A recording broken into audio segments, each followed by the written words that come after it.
Pace bene, para culprit, saya menemukan satu status yang ditulis oleh Neymar Junior di Instagramnya. Setelah dia kalah, dia mengaku sedih, menangis cukup lama, dan yang menarik, dia menulis sebuah doa. Nah, doa ini yang kita mau bicarakan, tetapi serentak menikmati sepak bola yang sedang berlangsung di Piala Dunia ini. Doa ini bunyinya begini: terima kasih untuk segalanya, Tuhanku. Engkau memberi saya segalanya dan saya tidak bisa mengeluh tentang apapun. Hanya terima kasih telah merawatku. Semua kehormatan dan semua kemuliaan selalu untukmu, apapun keadaannya. Ini dua seorang yang merasa sedang gagal, merasa sedang hancur ya. Neymar katakan setelah pertandingan itu dan setelah penalti berlangsung dan kalah, dia merasa gagal 10 menit, dia tidak bisa berbuat apa-apa. Lalu setelah itu dia menangis terus menerus. Dan kalau kita tonton juga Ronaldo yang juga kalah Portugal melawan Maroko, menangis juga dia dan merasa sangat sedih juga atas pencapaian yang tidak seperti diinginkan. Nah, dua ini saya pikir menarik bahwa dia sanggup berterima kasih dalam kesusahannya,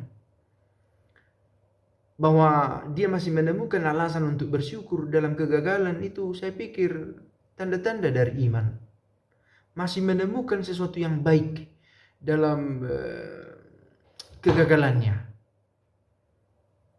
Mudah-mudahan ini sesuatu yang menarik juga untuk para culprit begitu ya. Masihkah sanggup menemukan sesuatu yang baik, sesuatu yang bisa disyukuri dalam kegagalan? Terima kasih untuk segalanya, Tuhanku. Kalau kita coba membuat parafrase untuk dua ini ya, terima kasih untuk segalanya. Kita berterima kasih bukan hanya untuk sesuatu yang menyenangkan, juga untuk yang menyedihkan juga.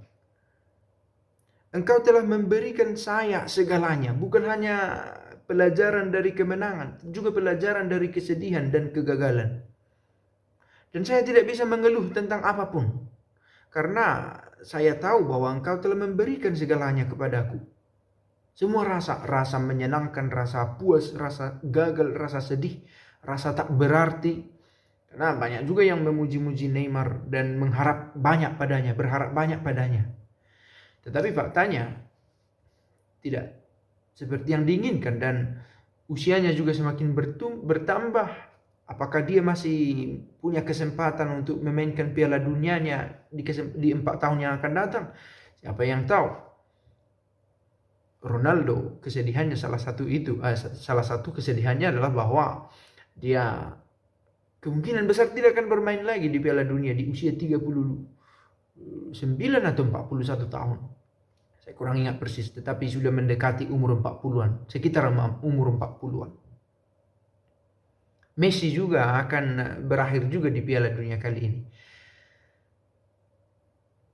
Terima kasih untuk segalanya, tentang apapun, dan saya tidak bisa mengeluh tentang apapun. Hanya terima kasih karena telah merawatku. Bahwa Allah merawat kita ya, tetapi ada yang lupa bahwa kita dirawat oleh Allah. Nah, di sisi lain ada orang yang sanggup berterima kasih dan menemukan alasan untuk bersyukur bahwa Allah telah merawatnya. Ada yang bisa melihat itu. Ada orang yang tidak bisa melihat kenyataan bahwa ada yang merawat hidupnya, begitu ya. Merasa bahwa ini pencapaian saya telah lakukan. Orang-orang yang kecewa adalah orang-orang yang menyandarkan keberhasilan dan kegagalannya hanya pada dirinya sendiri. Orang-orang beriman lebih tangguh karena tidak gampang dikecewakan. Bahwa dia juga mengalami kecewa, sangat manusiawi, tetapi bisa bangkit dari kekecewaan. Saya pikir itu adalah tanda-tanda orang beriman. Semua kehormatan dan semua kemuliaan selalu untukmu, apapun keadaannya. Saya pikir sekali lagi, ini satu contoh ya tentang bagaimana berusaha untuk beriman. Apakah Neymar itu sosok yang beriman atau tidak? Bukan pada situasi yang tepat untuk menilai iman seseorang. Tetapi dengan membuat tulisan ini, dia mengungkapkan imannya. Seringkali itu dikatakan, tulisan-tulisan meskipun hanya sekedar pemikiran, adalah juga tanda ungkapan dari siapa kita. Bukan perbuatan nyata, oke, tetapi yang ditulis itu tentang doa, itu juga terbuat dalam pikiran kita. Meskipun harus diuji keasliannya. Ada orang menulis itu mungkin untuk mencari perhatian, ada juga untuk hanya untuk menyemangati orang lain, untuk orang lain, itu bukan untuk saya. Nah, itu bisa diuji kemudian. Tetapi tulisan ini sendiri baik adanya. Bagi para penggemarnya, 100-an juta lebih pengikutnya di Instagram. Dan mereka membaca itu. Katakanlah hanya 10% saja, 10 juta orang membaca itu. Dan melihat refleksi yang dibuat oleh Neymar tentang kekalahannya. Maka apa yang bisa dipelajari? Kalau harus mempelajari sesuatu, bagaimana merefleksikan kegagalan. Tidak semua orang siap untuk gagal. Dan memang kita tidak selalu mempersiapkan diri untuk kegagalan. Dan ketika kegagalan itu datang, apa yang harus kita lakukan? Kita tidak semua pemain bola berkarir di sana, tetapi semua kita bisa mengalami kegagalan serupa di bidang kita masing-masing. Yang seharusnya bagian dari perjalanan hidup kita. Yang harusnya kita bisa lakukan dengan baik. Kita kuasai bidang itu tetapi gagal. Atau kita sudah dedikasikan diri kita untuk bidang ini, tapi gagal.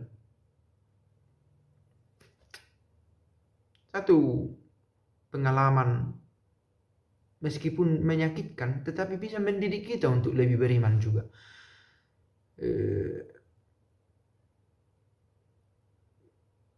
Mudah-mudahan hanya sekedar pemikiran, berbagi pemikiran. Tidak harus langsung mengubah sesuatu, saya pikir. Tetapi itulah, dalam sulit masih sanggup berdoa begini, saya pikir itu refleksi yang dalam.